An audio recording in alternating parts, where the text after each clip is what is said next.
So while one console has been mysteriously missing for a couple months now when it comes to Nintendo Switch Online updates, the other consoles on the platform have actually been receiving a lot of love lately, as just in the month of June, we saw the base tier receive Mystery Tower for NES, Harvest Moon for Super NES, and the Game Boy got Kirby Tilt and Tumble and Blaster Master Enemy Below. In the middle of the month, we got confirmation that Game Boy Advance Library would be getting an update with the addition of Fire Emblem. That is now playable on your Nintendo Switch, and the latest update just confirmed 4 classic Sega Genesis games coming to the platform playable right now, because these were of course a shadow drop update, and we have Ghouls and Ghosts, Crusader of Centy, Landstalker, and The Revenge of Shinobi. And in today's video, I want to boot up these games together, share my initial gameplay impressions, and have a broad conversation on what we might be looking at when it comes to update frequency for Nintendo Switch Online going forward.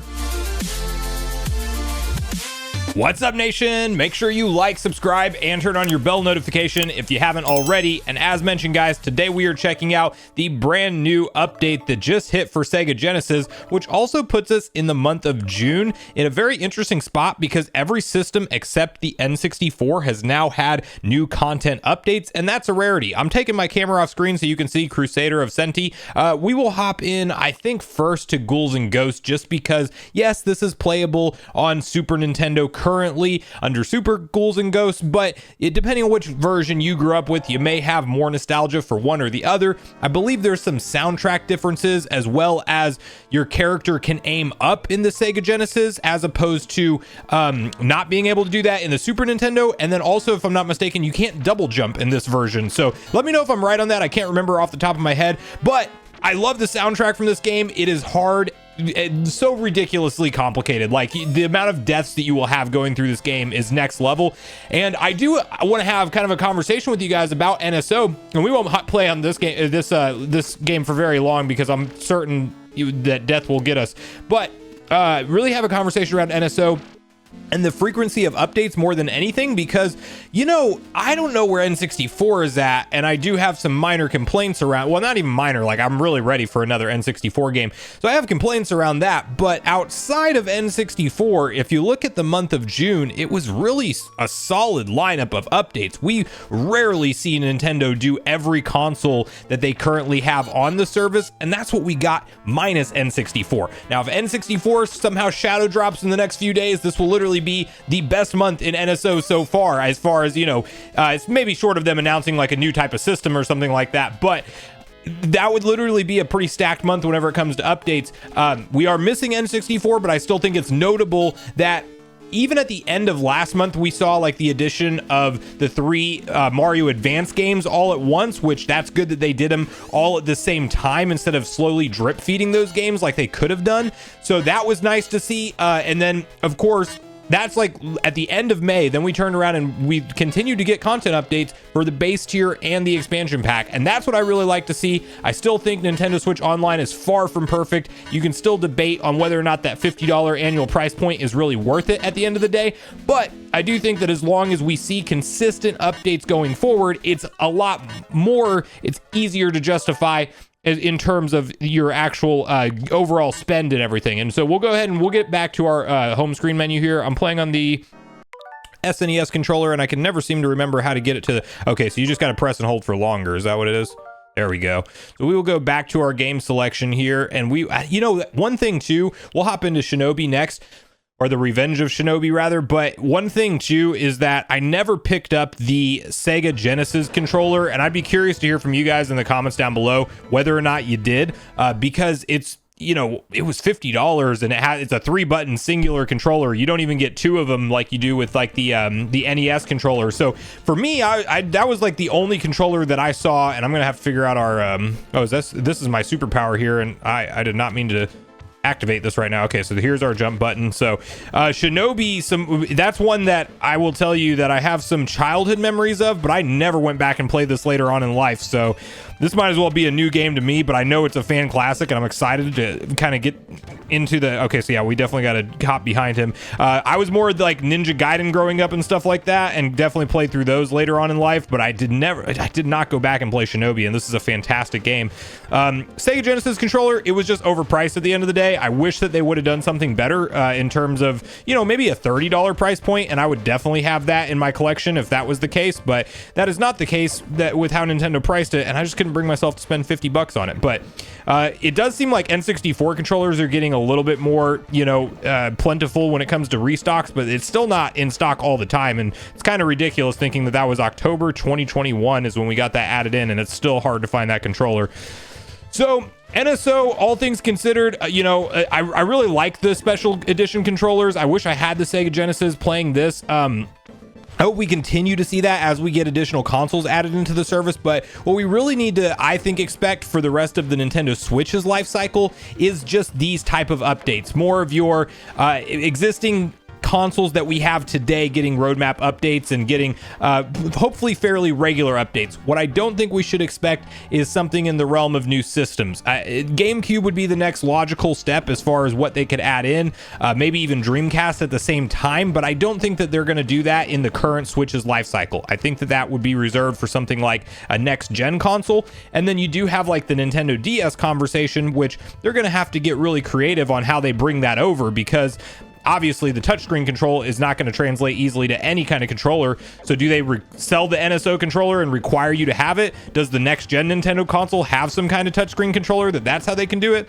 Or do we get like ports and remasters like we talked about in yesterday's video, where they just kind of handpick some of the classic titles from the DS, 3DS, and port them over individually, like we saw them do with the announcement at the last direct around Luigi's Dark Moon. But overall, you know, I'm digging NSO. I do like to have these like timeless classics. I mean, Shinobi, I think even the price on this, if you want to go get it, is kind of outrageous. At least it can be. I might be wrong about that. I haven't checked recently, but I thought I remember hearing that once upon a time.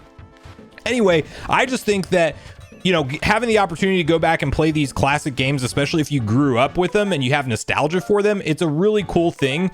And I'm here for these updates. I don't know why this keeps going away. I guess I'm just very impatient with this. So we'll probably hop through, I'd say, one more game before we call it. So I you know, both of the last two, Crusader of Centy and Landstalker, I have not played. If I remember right from the trailer, Landstalker seemed kind of like the most intriguing to me, so we'll boot up this one real quick. But you know, you may not have nostalgia for some of the titles that come out, and that probably has a lot to do with whether or not you're hyped for these updates, or if you just don't even care to boot them up. But for me, whether I played the games and had nostalgia, or they're ones that might be hidden gems that I never got a chance to play, I'm really happy to see them. As long as we're not, you know, I'm not going to go through and play a game like Pinball on the NES, right? But it's something like this that looks, you know, they developed, this is back in the early 90s.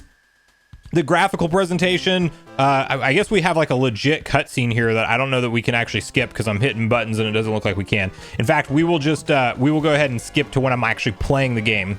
Be right back.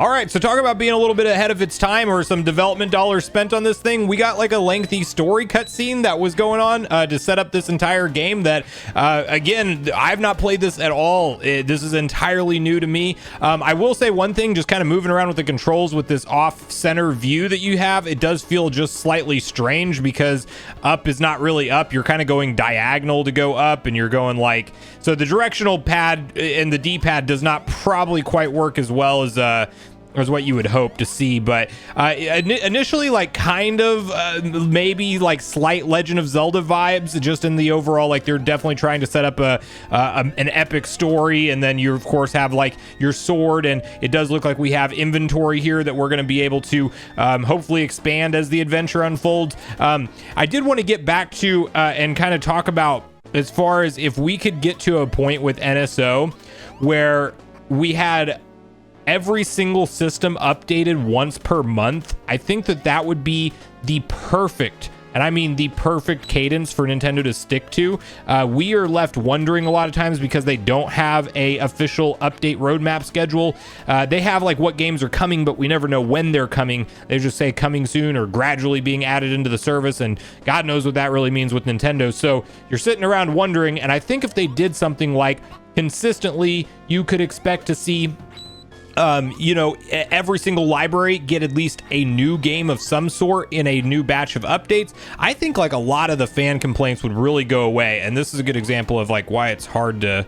I don't even know if this box is needed, so we're not going to mess with it. Oh yeah, here it's needed for right here, so there we go. But I do think it's one of those things that any of the fan complaints and any of the stuff about it not maybe being worth the subscription cost, I think that goes away if we get consistency with updates. And I'll hand it to Nintendo when they deliver on a month. June has been a fantastic month for updates. There's still that complaint and asterisk that the roadmap that we have officially announced for N64 games has been around for so long, and we don't, we haven't finished it yet. Surprisingly, I actually thought that if they stuck to that one per month like we'd been seeing them do for so long with N64, oh wow, you actually drop down. It's not just something that we're either going back somewhere else here or somewhere new for the first time. My character is frozen though, but I did think that we would finish that roadmap by the time the June Direct was around, and we would have a whole nother roadmap of N64 games to potentially look forward to, to get us through this season. But in fact, we still have existing N64 games like Pokemon Stadium 2, 1080 Snowboarding, Mario Party 3 that just still haven't been added in, and we are picking up serious speed, and I also still cannot move. So it looks like we may. Okay, now this is supposed to happen, I guess, because we got another story portion unfolding. And you know what we'll do?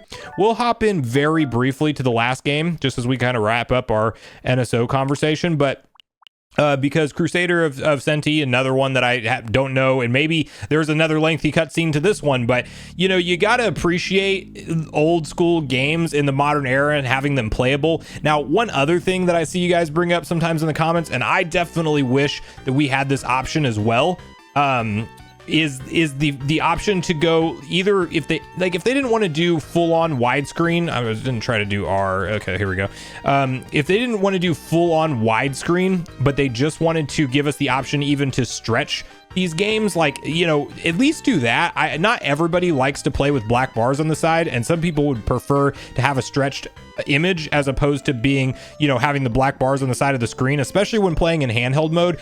I would just like to have the option for that. That's all. Apparently we're 14. That's all I caught from that entire opening monologue or text there. So anyway, it's just something that I wish we had a couple customization options. They're probably telling me to actually do something. We have yet another sword top-down adventure style game going on here. Okay, so what do you want from us? Okay, so it's sad. Oh, this is my mom. All right, well, I'm just showing straight up disrespect. To try to tell your father is innocent. So something's going on with dad. Did he come home angry one day and now he's being questioned? What's going on here? So I don't know exactly story-wise. Where are you going? Everyone came for you. Okay, so we're just supposed to sit down and enjoy my birthday, apparently. So we do have yet another story piece to get through at the start here. So let me figure this out and we'll come back. So we had to wait to hear fireworks to get outside, and now we're right outside of our initial home. I'm sure that there's a little bit of a lead up before the real adventure begins here. Let's see if we have this is just save and stuff. I didn't know if we maybe this is inventory over here on the right side. That definitely looks like it could be the case. So, yet another game that in some form or fashion kind of resembles a Legend of Zelda type of experience. I'm going to play through a decent portion of this and see if I can get sucked into it or not. I'm just a huge fan of the Sega Genesis SNES era. And as I've mentioned in previous videos, because I didn't own a Sega Genesis, which is one of my best friends still to this day that I keep up with, he lived right across from me and he had a Genesis, and then another best friend that I also had a Genesis. So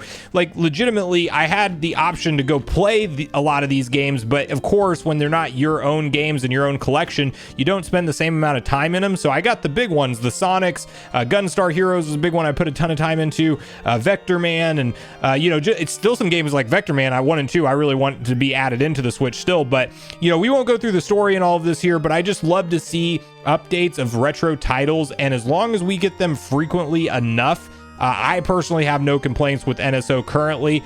It's just that missing N64 that's been AWOL for literally a couple months now. So hopefully we get that one soon. I want to hear from you guys at this point in the video. What you think of this latest round of updates? Do you have nostalgia for any or all of these games? Are they all new to you, or have you played at least some of them? And which ones have you played? Are you going to hop through and actually play these games, or is this kind of more of a sleeper update for you? I definitely think it's one of the more solid Genesis ones. And again, Genesis is one of those consoles that we really never know when we're going to be getting an update for it, and it just shadow drops. So June's been a good month for NSO, but share your overall thoughts and feelings of the service and where you want to see it go from here. And bonus question, when do you think is the soonest time we might see Nintendo add in additional consoles to the service? So regardless of your thoughts and feelings on everything we talked about today, I do look forward to hearing from you all in the comments down below before you leave the video, as I do look forward to getting a back and forth conversation started with you all around these topics.